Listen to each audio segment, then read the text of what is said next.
প্রিয় স্টুডেন্ট ভাই ও বন্ধুরা, অ্যাট ফার্স্ট টেক মাই সালাম।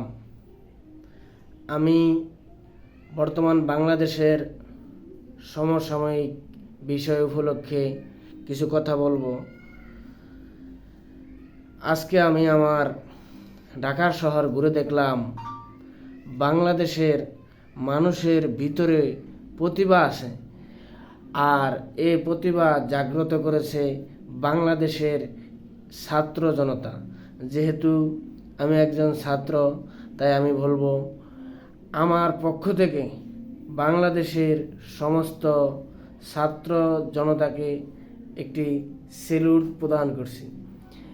প্রিয় ছাত্র ভাই বন্ধুরা, তোমরা আজকে যেই প্রতিভা দেখিয়েছ সেটা সারা বিশ্বের কাছে বিরল একটি প্রতিভা হিসেবে স্বীকৃতি পেয়েছে।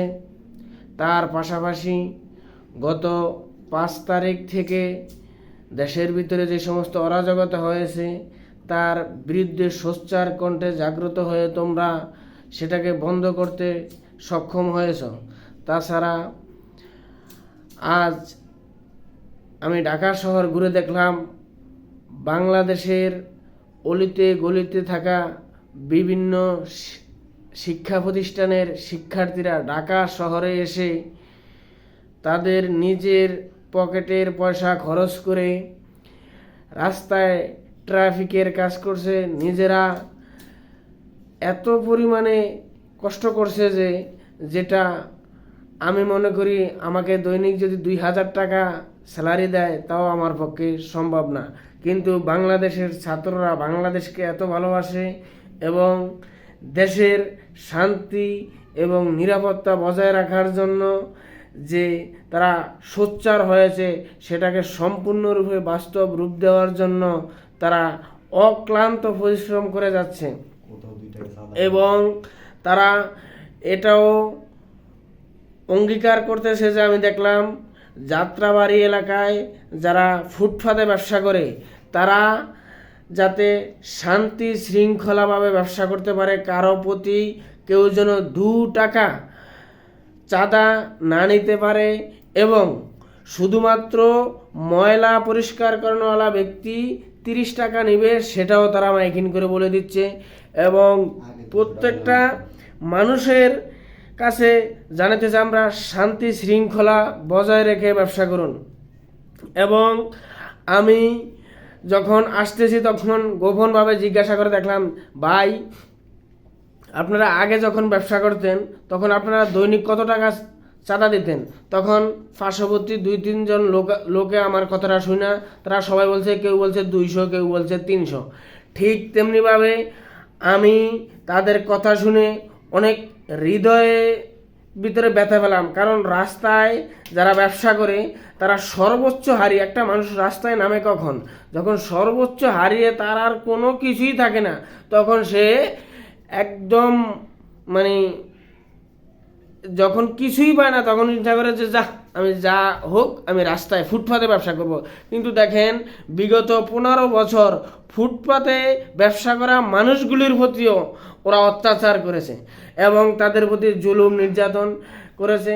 তাই আমি বলতে চাই, যেহেতু ছাত্র জনতা সোচ্চার হয়েছে, এই সোচ্চারটা অতদিন পর্যন্ত বহাল থাকা উচিত যতদিন পর্যন্ত বাংলাদেশের প্রত্যেকটা মানুষ তাদের বুক ভরা নিঃশ্বাস নিয়ে বলতে পারে যে আমরা এখন পূর্ণ স্বাধীন, চাঁদামুক্ত, দুর্নীতিমুক্ত এবং যে কোনো জায়গা থেকে আমরা সঠিক সহযোগিতা পাচ্ছি।